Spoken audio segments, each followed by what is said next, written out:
ሰው ነበር የምጠብቀው። ልብስ የተጠራቅሞ በቃ ግራ ግብትሉኝ በቃ የራሱ ጉዳይ ብዬ ደግሞ ሳጥብ ደግሞ ይደማል። ቁጭ ብዬ አለቅሳለሁ። በጣም ያቃጥለኛል። ስጨምቅ ሁሉ ይሰነጠስ ነው። አንዴ የት ነበረችኝ እና በጣም አዘንኩኝ። ብር ቢኖራችሁ በምትፈልጉበት ጊዜ አይደርሱላችሁም። አንድ ብላችሁ እንዳታማርሩ፣ ብር የለኝም ብላችሁ እንዳታማርሩ።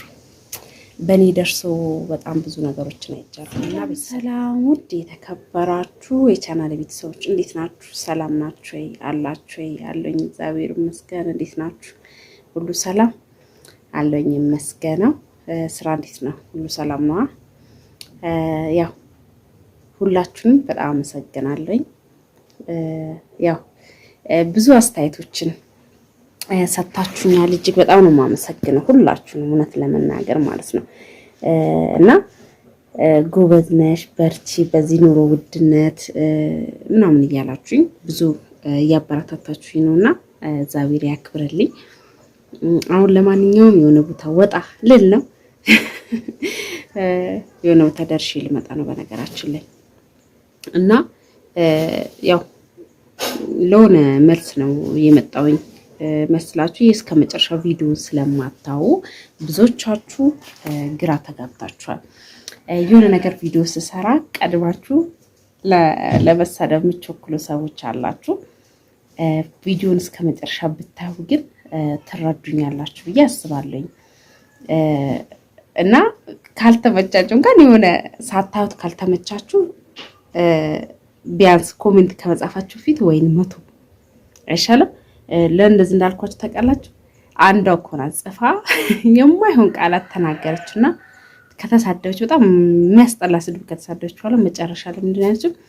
ወይኔ እስከ መጨረሻ ለማየቴ የማይሆን ቃላት ተናገርኩኝ ምናምን ብላ መልሳ ደግሞ ጻፈች ማለት ነው። እና ምን ልላችሁ ፈልጌ ነው፣ ሳይቸኮል ረጋ ብላችሁ ለምን አንድ ነገር ለምን ቸኮላችሁ እና ያዩት ነገር ምንድነው ቆም ብላችሁ ወን ነገርም ለመወሰን ቆም ብላችሁ የተረዳሁት ነገር ማለት ቆም ብላችሁ እንደማታስቡ ቾክላችሁ የምትወስኑት ውሳኔ ዋጋ እያስከፈላችሁ ስለሆነ ማለት ነው። ቾክላችሁ የታባቱ ምን አባቱ ጥንቅር ብሎ ይቅር ለማን ብዬ ነው እንደዚህ እንትን የምለው በቃ ብዙ ነገሮችን ካደረጋችሁ አላ ቾክላችሁ ከዛ በኋላ ዋጋ እያስከፈላችሁ ነው። እና ለዛ ነው ዋጋ እያስከፈላችሁ ነው እያልኩኝ ያለሁት። እና በአሁኑ ጊዜ ላይ ረጋ ብለን ብናስብ ዋጋ የምንከፍልበት ምን ነገር አይኖርም።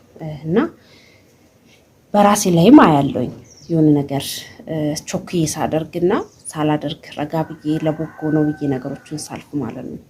እና ምን ልላችሁ ፈልጌ ነው ያው ስንት ብር ጨረሰብሽ እያላችሁኝ የቤቱ የኩሽና ስታዩት እንደ ቀልድ ትንሽዬ ነገር ይመስላል አይደለ? ግን ከዛም ብዬ በጣም ብዙ ዋጋ ያስከፍላል። ምንም ቢሆን እውነቴን ነው የምላችሁ እንኳን ይሄ አይደለም መሬት መቆፈር እንኳን ዋጋ ያስከፍላል በጣም ማለት ነው። እኔ በጣም ግራ ገብቶኝ በቃ ተጨናንቄ ነበር።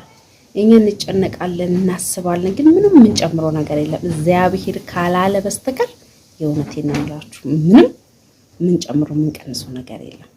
እሱ ያለው ነው የሚሆነው ማለት ነው። እና አታስቡ፣ አትጨናነቁ። ከዛ አንቺ ትሻያለሽ እቺን የምታክል ኩሽና ብትኖረኝ ኖሮ ስደት አልሄድም ነበር እንደዚህ ያልልም ነበር እያላችሁ ሁላችሁም የራሳችሁን ጭንቀትና የራሳችሁን ሀሳብ ሰጥታችሁኛል። ምን ተረዳሁኝ?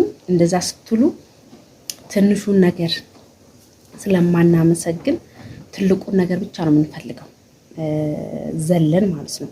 ለምን የሰው ልጅ ከትንሹ ነገር ነው ወደ ላይ እያደገ ዛፉ እንኳን እንዴት ነው እየኮተኮታችሁ አትክልት ምን እየኮተኮታችሁ ስንት ወራት ወስዶ ነው ስር ይዞ ፍሬ አበባ ማብርቶ ከአበባ በኋላ ደግሞ ፍሬ የሚያበቅ እንትን ምለው የሚይዘው ማለት ነው።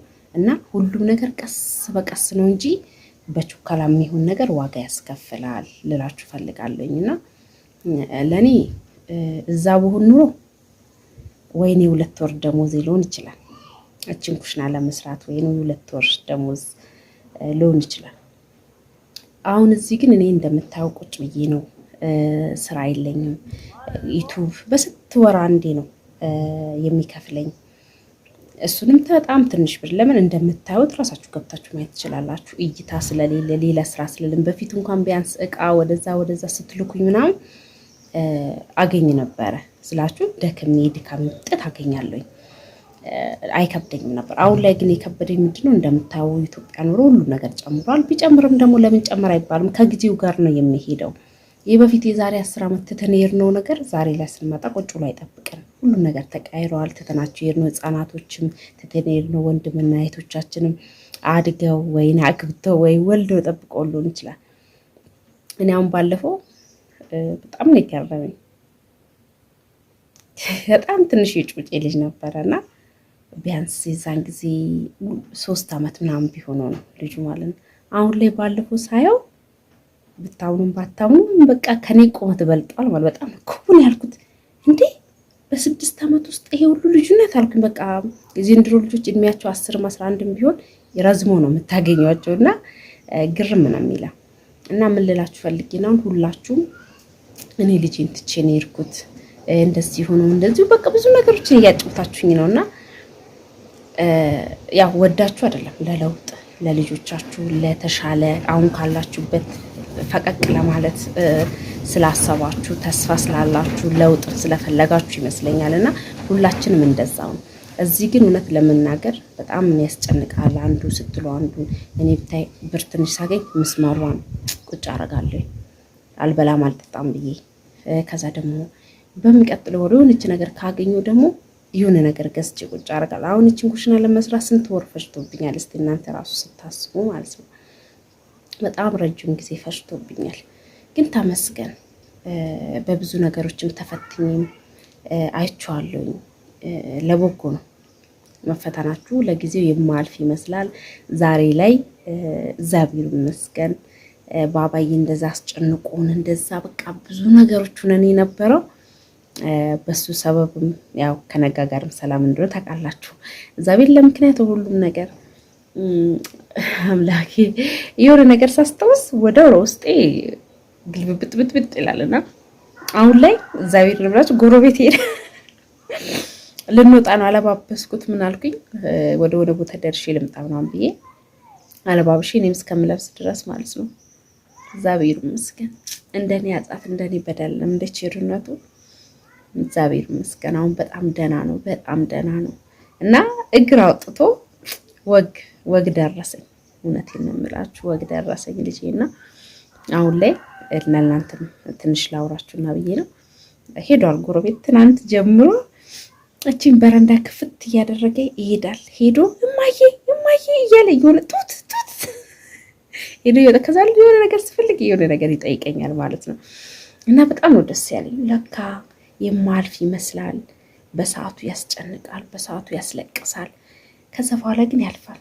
የእውነት እንደሚያልፍ አይን በአይን አየሁኝ በጣም ማለት ነው። እና እግዚአብሔር ይመስገን ዛሬ ላይ ጸበልም ሄጄ ከመጣሁኝ በኋላ ብዙ ለውጥ አይቻሉኝ። እግዚአብሔር ይመስገን።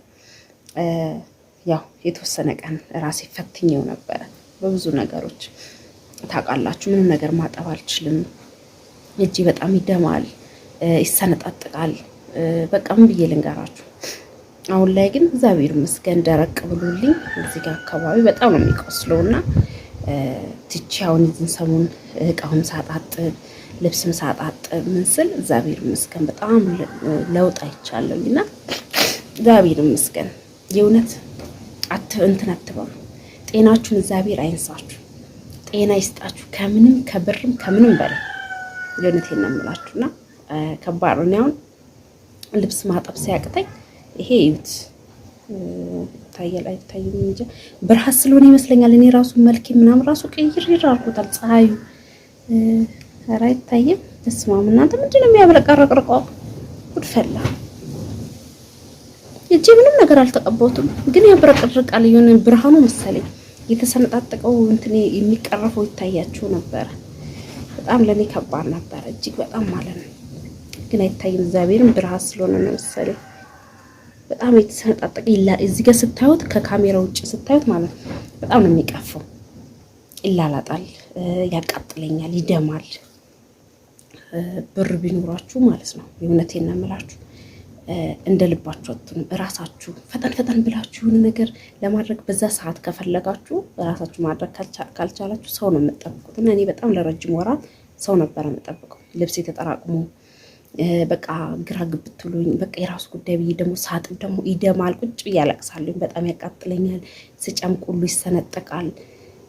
እየደማ ነበረ ማሰጠው ማለት ነው ልብሶቹ ምናምንና የሆነች ተመላላሽ አልበላም አልጠጣም ብዬ በቃ የፈለገ ነገር ይቅር ብዬ ተመላላሽ ልብስ የምታጥብልኝ በሳምንት አንዴ ነበረችኝ ማለት ነው። አንዴ የት ነበረችኝ እና በጣም አዘንኩኝ። ብር ቢኖራችሁ በምትፈልጉበት ጊዜ አይደርሱላችሁም። አንድ ብትሆን ሁለት ብትሆን ቾክላችሁ ጥብ አድርጋችሁ ያችን ልብስ ከፈለጋችሁ ጤና ሲኖራችሁ ብቻ ነው። የእውነቴን ነው። ጤና ካላችሁ እንዳታማርሩ፣ ብር የለኝም ብላችሁ እንዳታማርሩ። በእኔ ደርሶ በጣም ብዙ ነገሮችን አይቻለሁ እና ቤተሰብ ለማንኛውም ላይክ ሼር እያረጋችሁ እንትን ጠብቁኝ። ለማንኛውም የሆነ ትዕዛዝ አለኝና እሱን እጄ ላሳያት ነው። ለአንዲቴ አሳይቻት የምመጣ ይሆናል። ዋጋውን ምንሆንም ካየችሁ ከወደደችሁ ከገዛውኝ የማሳያችሁ ይሆናል። ለማንኛውም እስከዛ ላይክ እያረጋችሁ አበረታቱኝ። ደህና ሁኑልኝ። መልካም